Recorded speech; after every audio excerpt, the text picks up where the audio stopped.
Thank you so much for coming, everybody. Welcome to the Hilltop Game Dev Club's very first industry talk. Thank you for being here.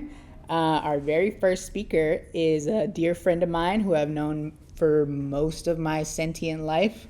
We've always shared a love for video games, and seeing him come so far in his career has been one of the most inspiring things in my life.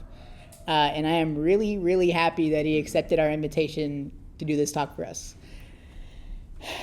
He's going to share some stuff he's learned over the last few years in the industry and at school. And yeah, okay, cool. Fantastic. This is Connor. Connor is a co-founder and technical designer at Austin local Merge Conflict Studio. Just studio. There's only one studio. This indie studio focuses on centering marginalized perspectives and environmental awareness. He also previously worked at Insomniac interned at Insomniac during the development of Spider-Man 2, and at ZeniMax Studios here in Austin. So a little bit about Merge Conflict. They have a cute little mission title. Oh, why'd you do that? Hold on 1 second, we're going back. Oh, okay.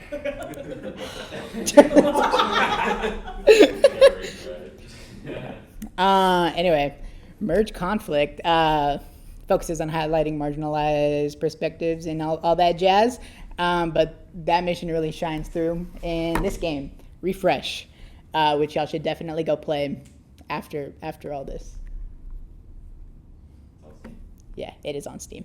But this is a cozy little platformer, 3D platformer, that has you rebuild your community after a bad storm blows through. And it really focuses on the importance of community and coming together in turbulent times. And I do believe that is an incredibly important thing to remember in this day and age.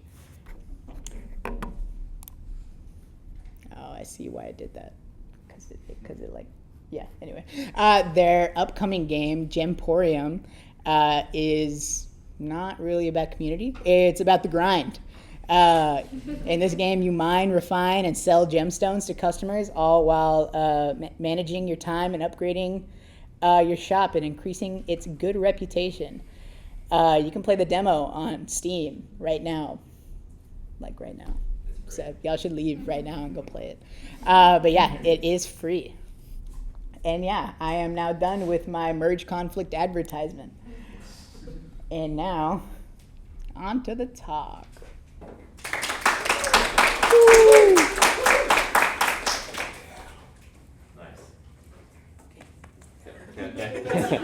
Hello, I'm Connor, as Josh introduced. Hold on, let me get to my slides.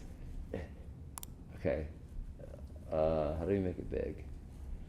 This is probably good enough. Okay.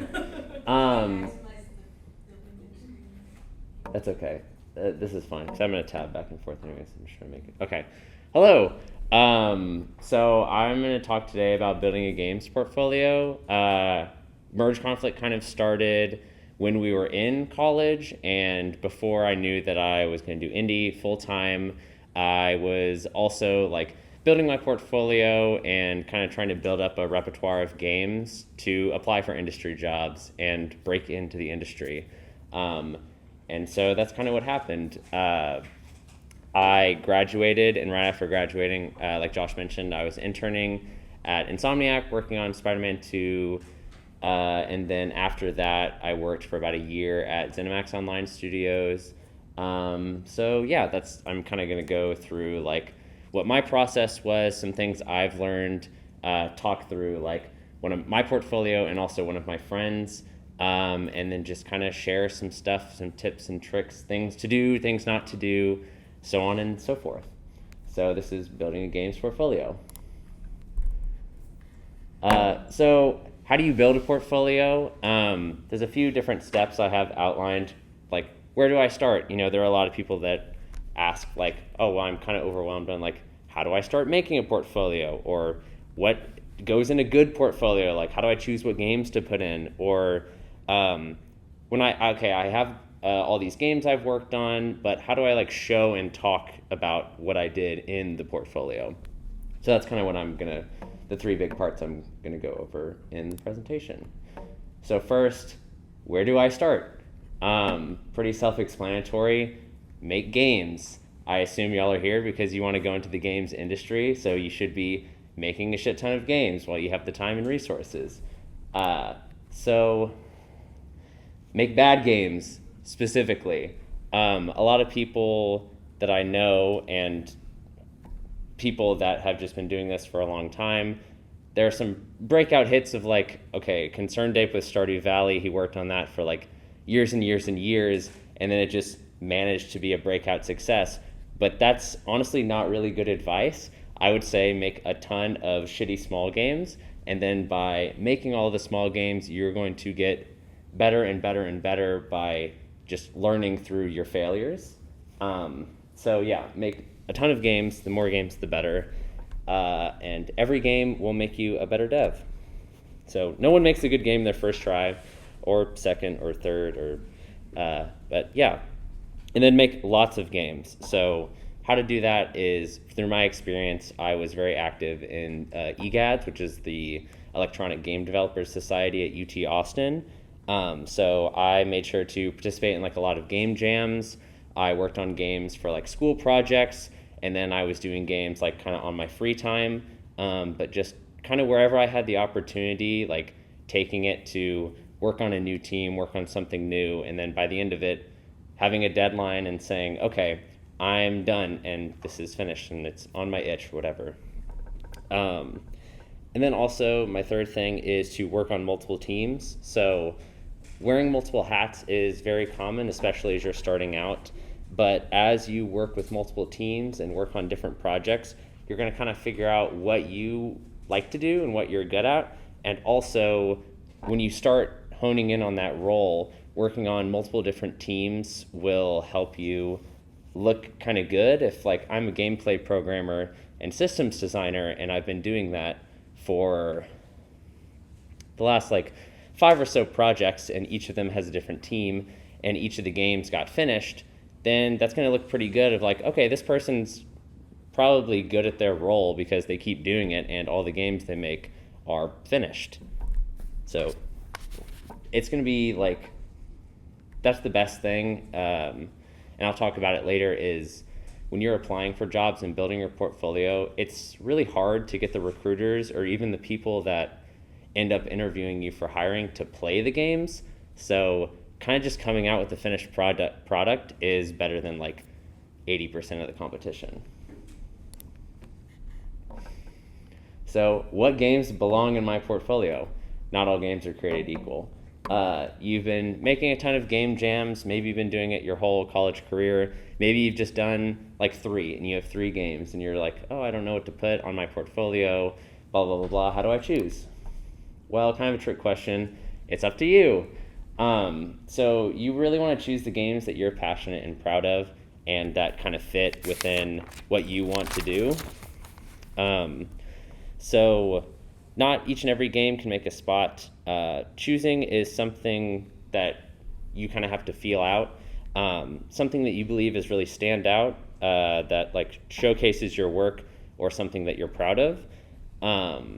Some tips that I kind of recommend is that having good art, it's kind of funny, even if you're not an artist, like it just helps draw eyes to your work. And then 3D is going to showcase better than 2D, just kind of how it works. And then always want to prioritize your recent work rather than something that you made a long time ago, even if you're the most proud of it. Because when you start going for interviews and they pull up your portfolio and they are looking at it right when you're interviewing, oh, I had this project that I worked on 5 years ago on there, and I don't really remember the code base, and then they're asking me questions because I have it on my portfolio, and just can get kind of dicey. And also, it looks better if you're continuing to make work. Like, oh, I made this game last month versus, oh, well, I had stopped making games for 2 years, and that's the last thing I have on my portfolio.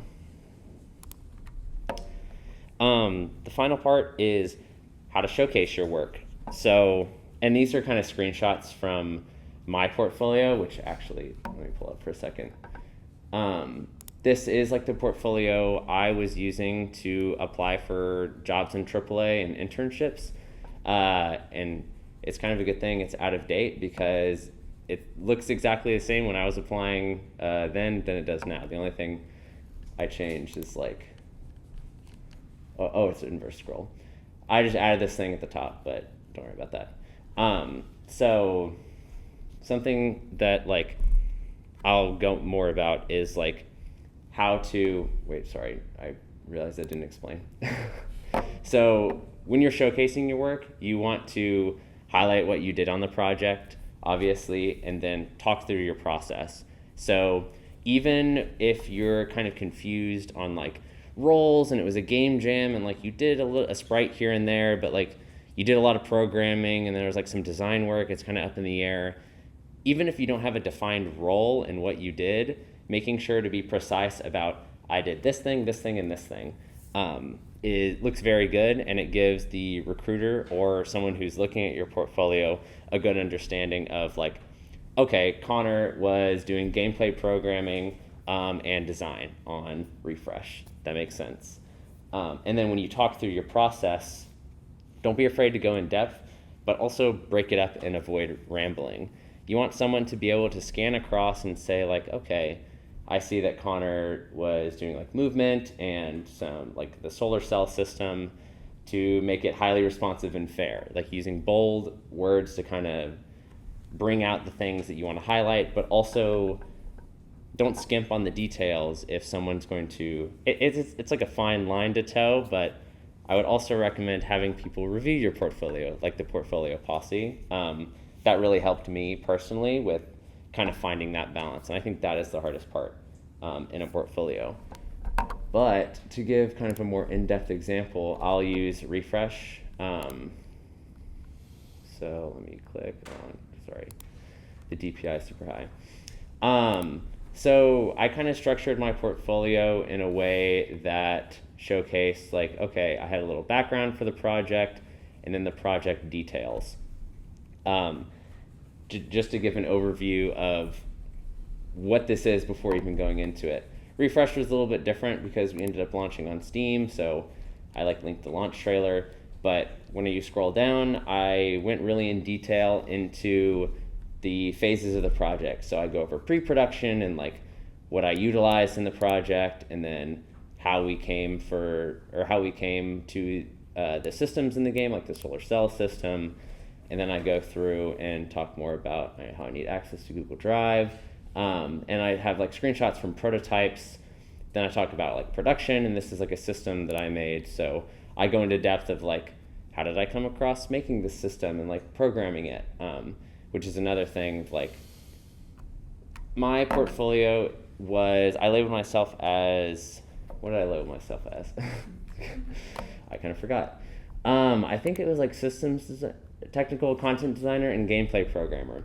So I think having a mix of design and programming worked well for me because it's easy to say, oh, this is how I kind of got the inspiration for this system, and then this is how I made it. Versus if you're just a purely design background or like a purely code background, it's kind of going to be a little bit different how you want to display that. But some big things are like, oh, that GIF finally loaded. Like having GIFs and then explanations and just going into, oh, this is from the screenshot, making sure like words are bolded, like, oh, I wanted to make sure the cells were highly responsive and fair and felt good.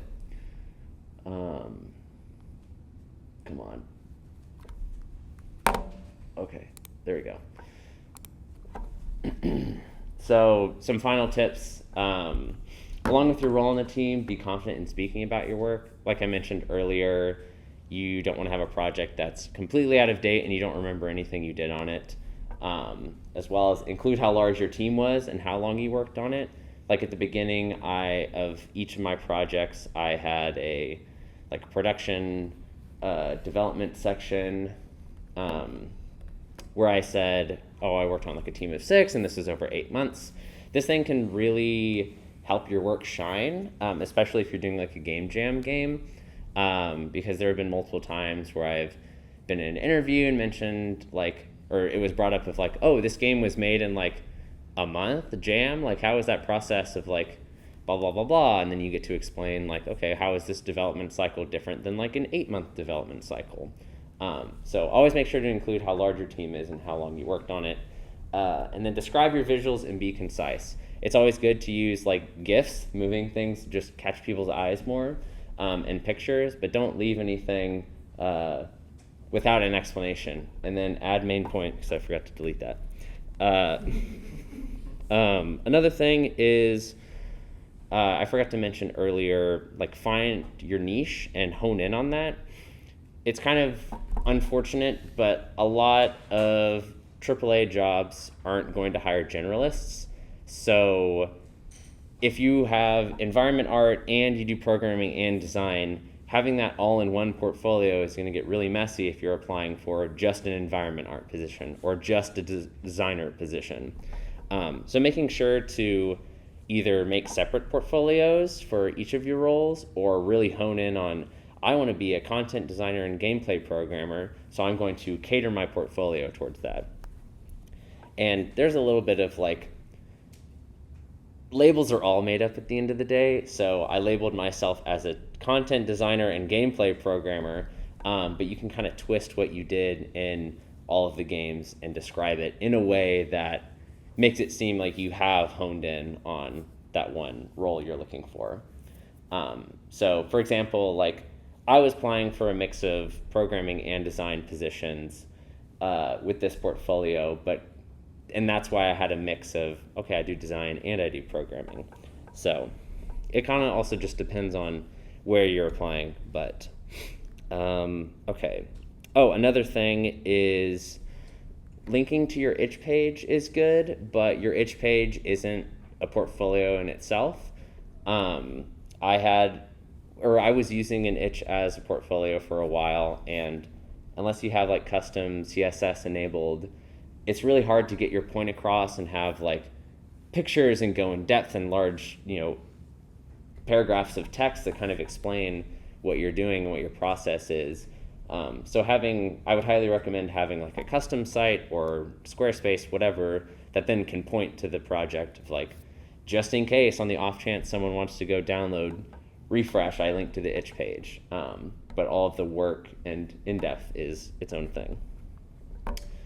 And then also, let me go over Karina's portfolio because she's goated. So she has something that I don't really recommend. She does a mix of everything. I believe this is mainly her concept art portfolio, but she does like every type of art. So she breaks it up by project here, and then if it'll load, she has kind of all of her stuff here. And I think if I go to, I'll use refresh as an example. She also has kind of what her contribution, which of course is everything here, and then the timeline of like when we started, when we ended, and her tools. So then she talks about her process here, and then also in her mock-up screenshots, or not mock-up screenshots, in her screenshots of the art, she has like descriptions here and talks about her process. Like this was with exploring like the concept art and how we chose which one we wanted to go with, kind of world building concept art, like prop designs for Solarpunk. And then this one kind of talks about the process for designing modular assets and like working with limited resources. So she was like, oh, I had to sacrifice unique body types and animal species and stuff so that we could have multiple different types of animals in the game using the fewest assets possible because we were a small team. So, and that's more on her website. She's karinatoria.com. But anyways, that is kind of all of the stuff I have. Are there any questions? Yes. What did you make your portfolio in? So I made my portfolio in Google Sites, which I'm not sure it exists anymore. which is unfortunate, but it was just really easy. I don't know if I'd recommend, because a big thing is you can't click on screenshots to make them bigger, which really sucks. Versus Karina, who's an artist, you can click and make it all full screen. So I would probably recommend like a Squarespace. I've seen some people use Card. There's Wix. So something like that. They have free alternatives, but yeah. On the subject, would you recommend ArtStation? Yes, I think ArtStation is good. I wish I had an example of one pulled up. But especially if you're looking into like 3D stuff, I know they have like interactive models, I think. But I have seen like a lot of artists use ArtStation, and then ArtStation gives you a good amount of space like on the side where you can talk about like your process and whatever. So I do think ArtStation is good, but there is, I think, extreme value in being able to lay out your text with pictures wherever you want. So I keep jumping back to Refresh because this one was the most recent thing I have in my portfolio and like is the freshest, but also during interviews, this project, as well as, let me pull up the other one, Pescabarian, which was a jam game. I did interviews where the interviewees had it pulled up and were talking with me about it like during the interview. So it's really nice having like your information here and then all of this, all of these pictures and like GIFs and stuff. And it's very useful, especially like in an interview setting, looking at this and then kind of being able to bounce off of your own portfolio and like, oh, well, you know, like if you wait for the very end of this GIF, you like something happens or whatever, versus ArtStation is more limited in how you can present your work. But yes. Did you have a technical interviewer for this, or just a normal interviewer? It was just a normal interview.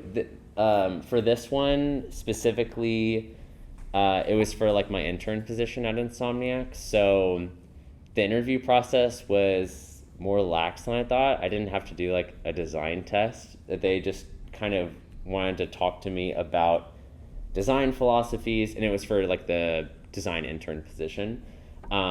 So that's why they had like pulled up my website and were talking me through like, why did you decide to do this? Or like, how did you structure this? And like, how did you work with the team and like make sure that your ideas are, like if you have conflicting ideas, how would you work with the team? And like, how does that show in the game? Is there something you can point to? So it wasn't very technical, no. But yes. Why did you decide on labeling yourself as a designer / I decided on labeling myself that because I had done a mix of programming and design work. So I originally, I think, was a systems designer and gameplay programmer, because I liked designing systems. And in Refresh, let me go back.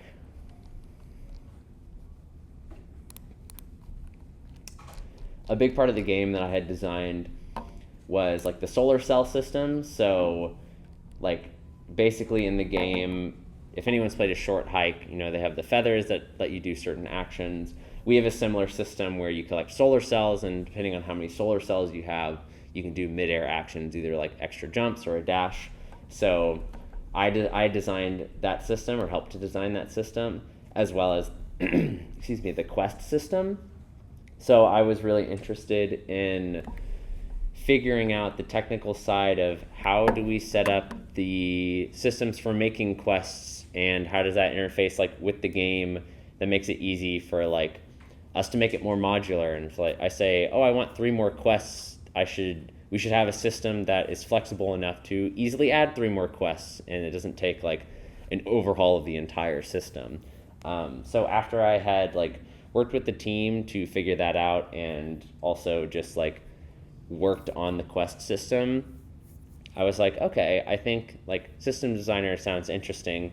And I had just been doing programming to get all of this to work because our primary engine is Unity. And I know there's visual scripting, but I'd never used it. So that's how I kind of got my titles.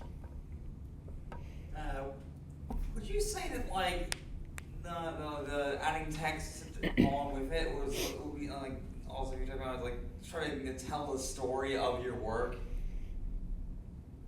Yes, I would highly recommend adding text because like with a screenshot of this is just a screenshot of a scriptable object or like a early version of what quests look like. But then in the text, I get to describe how it's an expandable system, and there's like a manager that holds all the quests, and like why I designed it in that way, and like some of the hurdles that I overcame. And I think that's something that really is pulled from like in interview questions, and even when you have like the interviewees going over your portfolio, just having the pictures or just having the text isn't going to give them a great like idea of what you did. But seeing like, okay, this is the core gameplay loop. I see a picture of talking to someone, a picture of a new quest, picture of material, and then the quest is complete, along with the text explaining that. It's like very obvious of like, oh, okay, like I kind of understand what's going on. Did that answer your question? Yeah. Nice. And do you have another question? Did you ever have a technical? I had like in terms of like actual coding and stuff, no. So the most technical interview I had was at ZeniMax Online Studios, where both the studios have proprietary tools, which is another thing I will add is showcasing that you know the process and have done the work to like make a game is the biggest part, and understanding like the technical aspects are very important, but depending on where you work, like there will be proprietary tools or a proprietary workflow or just something that's completely different. And so I think the interviewers are looking for someone that's like adaptable to new skills, works really well on a team. That's like the most valuable part. If you can stress like, this is what the challenges for this team were, and this is how we overcame them, and then this is why working on this team was good and like benefited me, and how I worked well with the team. That's like the most important skills that you can share, because I was never hired for like, oh, you made a solar cell system and like we want to do something similar. Like that's going to be a really rare niche case that I've only seen happen like once, and it was for a very senior position at ZOS. So, but to answer your question, for my ZOS interview, it was a lot of like technically explaining like how I would set up systems and kind of working through that process. And it wasn't super technical because they had proprietary tools and like visual scripting solutions. So they were making sure that I had a good like technical background and knew how I could set the stuff up, and like I wouldn't be overwhelmed and like was like just talking out of my ass basically, so that then they could teach me like, okay, you can learn these skills and then put your concepts like into reality. Yes. Do you have any advice about like getting your portfolio ready for like, you talked a lot about going through it with the interviewer, but like getting your portfolio kind of maybe appealing more to those recruiters who are doing that early outreach?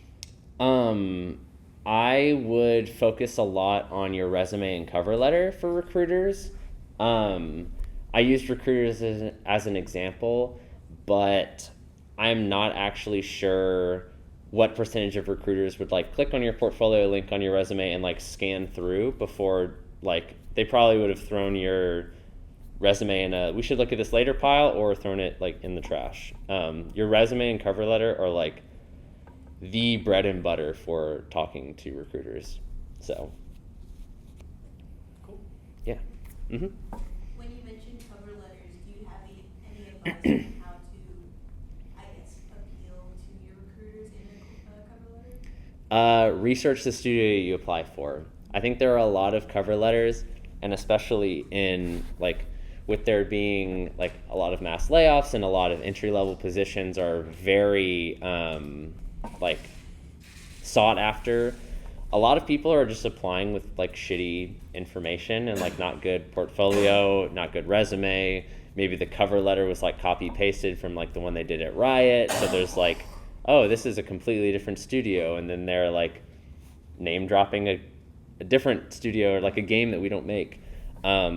So just research your studios. They have a lot of public information. I think that helped me stand out. Yeah, that's what I would say. Also get other people to proofread it is a big one too. So I know ATX Game Makers does like resume reviews. I'm not sure if the portfolio posse is like with ATX Game Makers or if it's just a different. Okay. But going to events like that, like get people who, not only your peers, but like people who've been in the industry or are in the industry or just have looked at other people's portfolios and get their opinions. Sometimes you'll get conflicting information and then you have to make the best judgment, but most of the time it's like, oh, I haven't really thought of that. So, yes. How can we access your It's a public website. If you just do trendywalnut.dev, you can like look at my whole portfolio. Don't judge me too harshly though, because oh yeah. I haven't updated it in like a few years, so whoops. Yeah. Obviously this is like for more like technical roles, but do you recommend including like a GitHub profile for like different programming roles if you're applying for like anything like kind of sort of in that realm? That's a good question. I was talking with my friend Melody earlier about that. I don't know. I didn't, and I labeled myself as like a programmer, but I think I was more like systems person first. Like on my resume, I just had like game designer or some shit. So I have talked and have friends that do game programming, but I think the answer is yes. I don't have any more info on like what the best practices on GitHub are or anything else, but I think so. I do still recommend, like, if you have a page like this, like similar to how you don't want itch to be just your portfolio, I don't think you want GitHub to be your only portfolio either. So like going into explanation of like, this is how I set up the system and programmed it, blah, blah, blah, blah, blah. Here's a cool GIF of it doing the thing. Now here's a link to like the repo if you want to like judge my code. But Gotcha. Yeah, that makes that's sense. what I recommend. Nice. Any other questions? And also, like, feel free to hit me up after if you want to see anything or like talk more. I'd be happy to help with any portfolio questions or anything. So, yeah. I think that's all from me. But thank you.